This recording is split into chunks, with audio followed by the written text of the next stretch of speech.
Your channel we always learner. इस video में हम exercise 3.6 question number 2 part 3 cover कर रहे हैं। The question is formulate the following problems as a pair of equation. हमें equation बनानी और देन सॉल्यूशन फाइंड आउट करना है। Ruhi travels 300 kilometre to her home partly by train and partly by bus. मतलब कुछ रास्ता तो ट्रेन से कवर करती है और कुछ रास्ता बस से कवर करती है। She takes 4 hours if she travels 60 kilometer by train and remaining by bus. And if she travel 100 kilometer by train and remaining by bus, she takes 10 minutes longer. Find the speed of the train and the bus. तो सबसे पहले हमें यहाँ पर speed of train and speed of बस दोनों assume करना पड़ेगा, जो हमें फाइंड आउट करना होता है। तो solution is let the speed of train be x kilometre per hour and the speed of bus भी हमें निकालनी है, so that be y kilometre per hour. तो हमने स्पीड एज्यूम कर लिया, राइट। अब फर्स्ट स्टेटमेंट को हम लेके चलते हैं और इक्वेशंस बनाते हैं यहाँ पर। सो फर्स्ट फॉर्मुलेशंस में कहता है कि शी टेक्स 4 hours, 4 घंटे लगते हैं। 60 किलोमीटर का रास्ता ट्रेन से कवर करती है। तो कितना डिस्टेंस कवर हुआ कि 60 किलोमीटर का रास्ता कवर हुआ कितनी स्पीड से? ट्रेन की स्पीड क्या है? x। सो डिस्टेंस बटे स्पीड इज टाइम। सो इतना टाइम लगा। अब कितना डिस्टेंस रह गया? 300 माइनस 60, 300 माइनस 60, इतना डिस्टेंस बच गया। और ये डिस्टेंस किससे कवर किया? बस से। बस की स्पीड कितनी है? y। सो इतना समय लगा ट्रेन से, इतना समय लगा बस से। तो टोटल समय कितना लगा? 4 घंटे, जो कि गिवन है, right. So that is given here. Second, according to question, जो हमें स्टेटमेंट गिवन है उसमें if she travels 100 kilometre by train, so 100 kilometre कितने की स्पीड से? x स्पीड से। कितना बच गया यहाँ पर?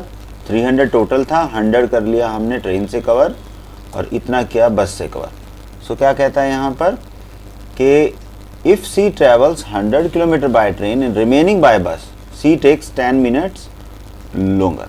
सो इट मीन्स क्या हुआ कि 4 घंटे तो लगते ही थे और प्लस 10 मिनट और लगे, तो 10 मिनट, लेकिन इसको हमने आवर्स में कन्वर्ट करना है तो हम 60 से डिवाइड करेंगे, तो ये बन गए टोटल आवर्स। सो अब इसको हम सिंप्लीफाई कर लेते हैं। इसको लिखेंगे यहाँ पर 60x प्लस इसको माइनस करेंगे 240y, that is equal to 4। एक इक्वेशन तो ये हो गई। इसको लिखेंगे हम 100x प्लस इसको सब्ट्रैक्ट करेंगे 200 divide by y is equal to, इसको शॉर्ट आउट करेंगे हम। सो दिस विल बी 0 से 0 कट गया, यहाँ पर 6 LCM आ गया, ठीक है। तो 6 LCM आने के बाद ये हो गया 24 and this is 1, so this will B 25। सो ये हमारे पास इक्वेशन नंबर 1 जनरेट हो जाती है यहाँ पर, और ये इक्वेशन नंबर 2 फॉर्मुलेट हो गई। अब हमें सॉल्यूशन निकालना है। अब नाउ यू कैन सी यहाँ पर 1/x है, यहाँ पर 1/y है। तो हम क्या करेंगे? Let 1/x is equal to u and 1/y that is equal to v। Now putting and formulate the equation 60u plus 240v that is equal to 4। ये बन गई third number equation. 100u plus 200v that is equal to 25/6, ये बन गई 4 number equation. Now you can see कि यहाँ पर हमारे पास u और v की वैल्यू दोनों केसेस में इक्वल नहीं है, ठीक है। सो अगर ये इक्वल नहीं है तो हमें इसे इक्वल करना होगा। तो इसके लिए हम किस डिजिट से मल्टीप्लाई करें सो दैट के इक्वल हो जाएगी। So that is our question, right. So now this can be multiplied by 6, right, and इसको हम 6 से मल्टीप्लाई करते हैं तो आता है 12। और 24 को 5 से मल्टीप्लाई कर लेते हैं, ठीक है। तो ये भी 1200 हो जाएगा। सो हम यहाँ स्टेटमेंट क्या लिखते हैं, we can write the statement multiply equation 3 by 5 and equation 4 by 6। अब दोनों के साइन चेंज करने पड़ेंगे हमें। So then subtract third from 4, right. So subtract third from 4, तो पहले फोर्थ इक्वेशन लिखनी पड़ेगी।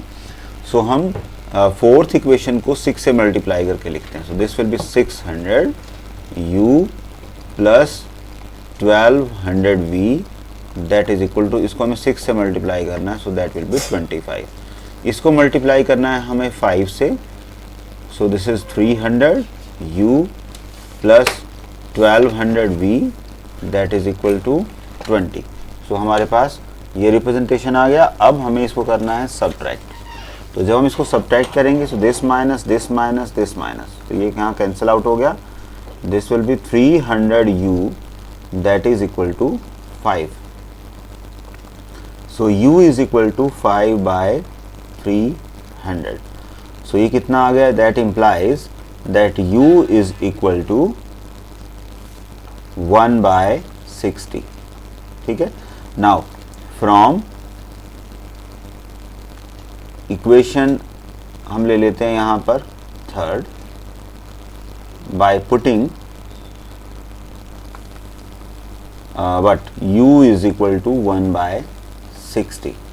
सो हम थर्ड इक्वेशन है हमारे पास ये वाली, इसमें लिखते हैं हम u की value, this is 60 into 1 by 60 plus 240 v that is equal to 4। So this will be 60 से 60 कैंसिल हो गया, this is 240 v that is 4 minus 1। So v is equal to क्या हुआ, 3 बाय 240, ठीक है। सो इसको जब हमने कैंसिल आउट किया तो ये हो गया 1 बाय 80। तो v की वैल्यू क्या हुई, 1 बाय 80। सो v और u की वैल्यू हमारे पास यहाँ जनरेट हो गई। इन वेरी नेक्स्ट स्टेप हम जो v और u की वैल्यू हमने एज्यूम की हुई है कि u हमने किसके इक्वल माना था और v किसके इक्वल माना था। v माना था हमने 1 बाई एक्स के इक्वल, ठीक है, और v माना था हमने 1 बाय वाई के इक्वल, ठीक है। So that was the statement. अब इसको क्रॉस मल्टीप्लाई लेंगे तो x इज इक्वल टू 60 आ जाएगा, इसको भी क्रॉस मल्टीप्लाई करेंगे तो y इज इक्वल टू 80 आ जाएगा। तो हमें फाइंड आउट क्या करना था, इसलिए हम यहाँ लिख सकते हैं कि speed of train in this case is 60 kilometre per hour and the speed of बस in this case is 80 kilometer per hour. So that is the answer required. So hope you like the solution. Please subscribe the channel and do not forget to press the bell icon.